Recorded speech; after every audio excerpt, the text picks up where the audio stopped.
Hi guys, welcome back to my channel. If you've been watching my channel for a while, you might know that I absolutely love a duology. Sometimes one book, a standalone, is not enough, but you get to 3 books and you're like, the author is really stretching this out now and it doesn't need that much, and I think a duology is sometimes the perfect amount. So in this video I'm going to be recommending you my favourite duologies of all time. I think every duology I've ever read I've actually enjoyed. Most of these, by the way, are fantasies. I believe they're all fantasies actually. I'm not including interconnected standalones, so these are actual follow-on books. So the first one I have is by Rachel Gillig, and that is One Dark Window and Two Twisted Crowns. Rachel Gillig's kind of niche is gothic fantasy, and we follow Elspeth, and in this world that she's in, there's this mist, and if you get infected by this mist you then have this disease which is only curable, I believe, if you get all the cards, and the cards are the magic system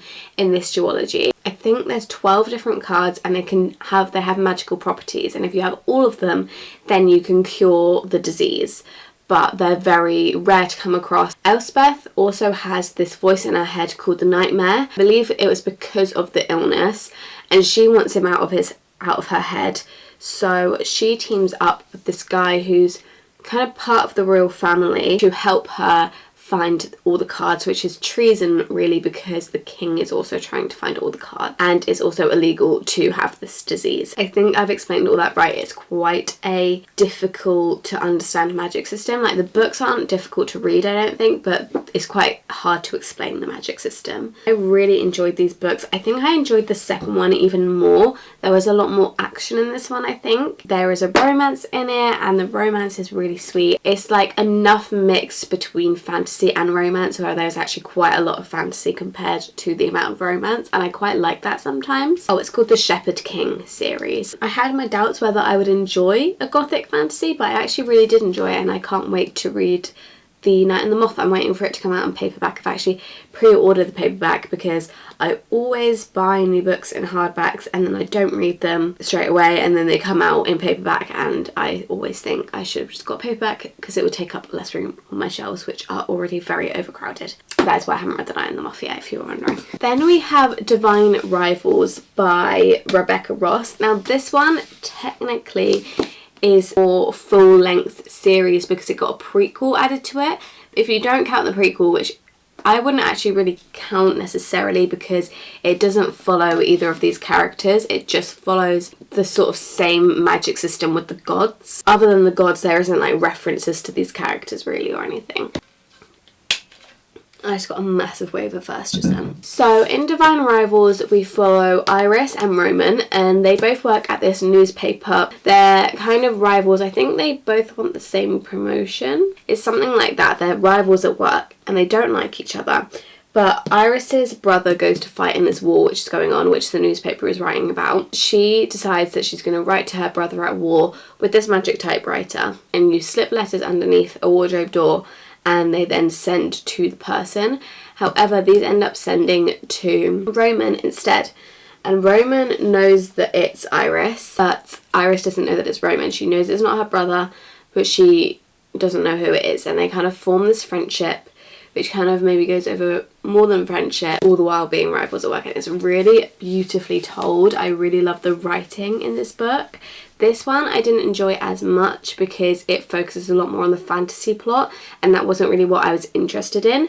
But they're both amazing books and I really loved this duology. Then we've got probably my favourite duology of all time, and that is Dance of Thieves and Vow of Thieves by Mary E. Pearson. More fantasy than romance, especially in the first one. I don't know, there is quite a lot of romance, but there's quite a lot of fantasy.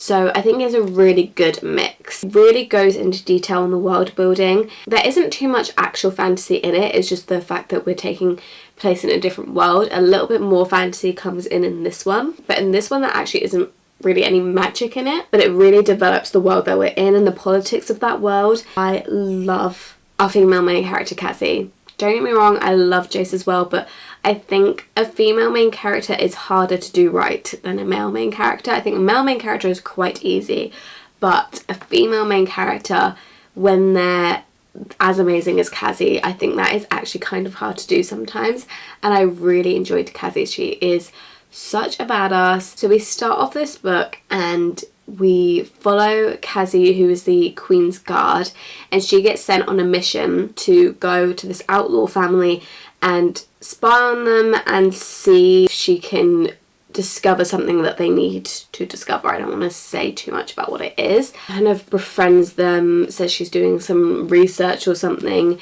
and she kind of infiltrates into their family. Her and Jace are getting closer, but it's kind of a betrayal from her because she's actually there for information and to spy on them for the Queen. And then Vow of Thieves follows on from that.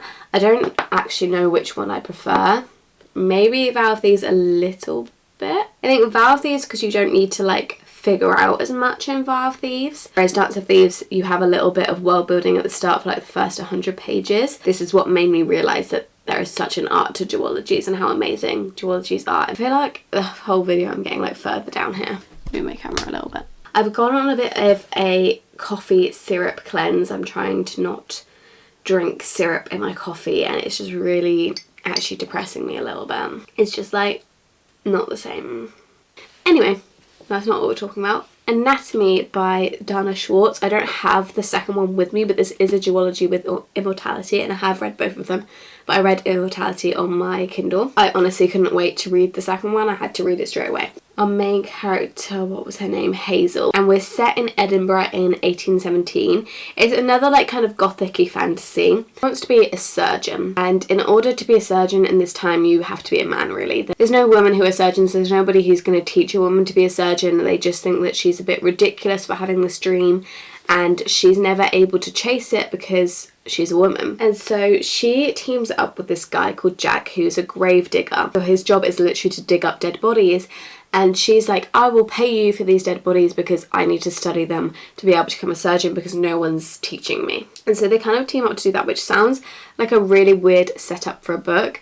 Then they kind of find this mystery that's going on from all these dead bodies, something suspicious about how all these bodies are dying, and then that's kind of like the fantasy part, and it goes a lot more into the fantasy in the second book, which I feel like is kind of a theme for these duologies. It's like the first book is kind of like a little bit more fun and dandy, and then the second one a lot more politics and fantasy comes in, way that people go about duologies, which I do quite enjoy because you get the first book to be all la la la la la, and then it gets quite serious in the second book. The second book in this one I didn't enjoy as much as the first one. I think the romance is what I enjoyed most about this book and kind of the setting, and I think in the second one you kind of lost both of those things for quite a majority of the book.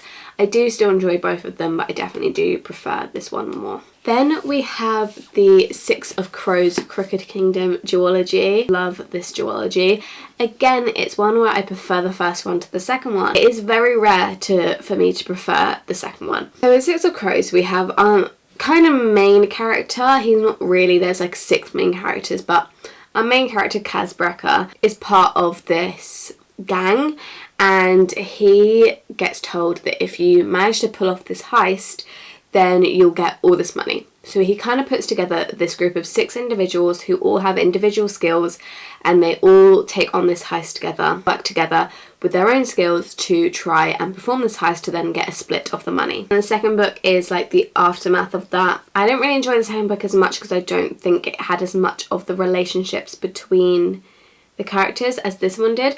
I think this one set up a lot of relationships, and maybe this one kind of rushed a few of them, and I didn't want those to be rushed. I loved it. I loved all the characters. I loved how they'd start doing things and you wouldn't know what they were doing, and then the author would slowly reveal what they were doing.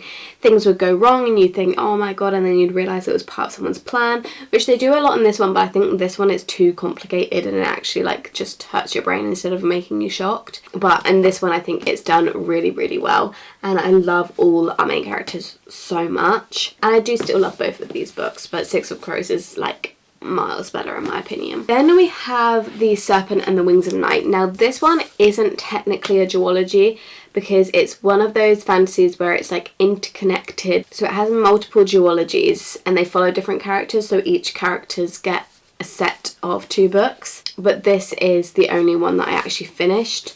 I didn't like this first book of the second duology, so I never continued, but The first duology in this series I actually really enjoyed, especially the first book.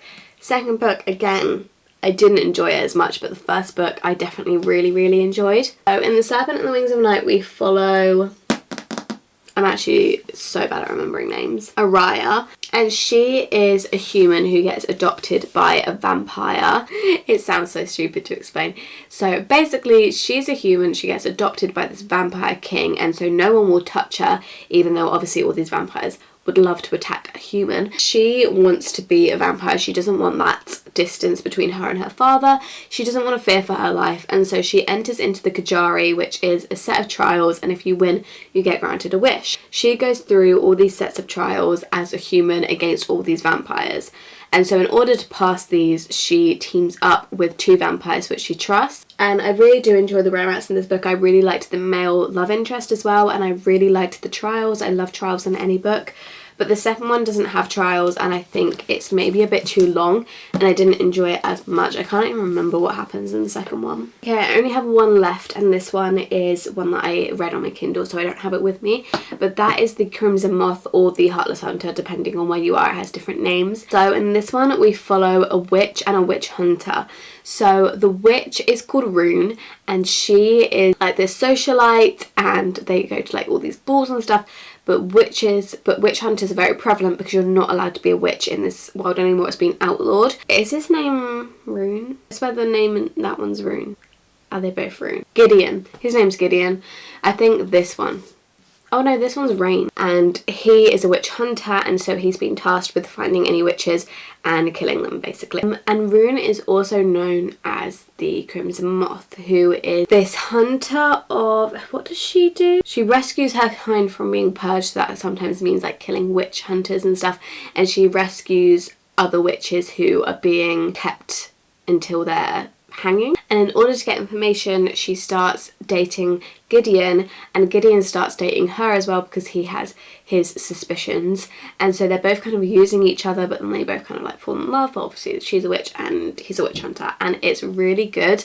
And I think I enjoyed the first and the second one just as much. Maybe I enjoyed the first one a little bit more, but I think they were both really good. I think the second one was kind of just a little bit of a repeat of the first one, which is probably why I preferred the first one a little bit more. And those are all the duologies I have for you. Please let me know if you have any duology recommendations, because I love duology so much, so I'm always on the lookout. If you enjoyed this video, please give it a thumbs up. You can subscribe down below and turn the bell on, and you'll be notified every time I upload. If you want to, you can follow my social medias at _libraryofeden on both Instagram and TikTok, and I'll see you in the next video very soon. Bye.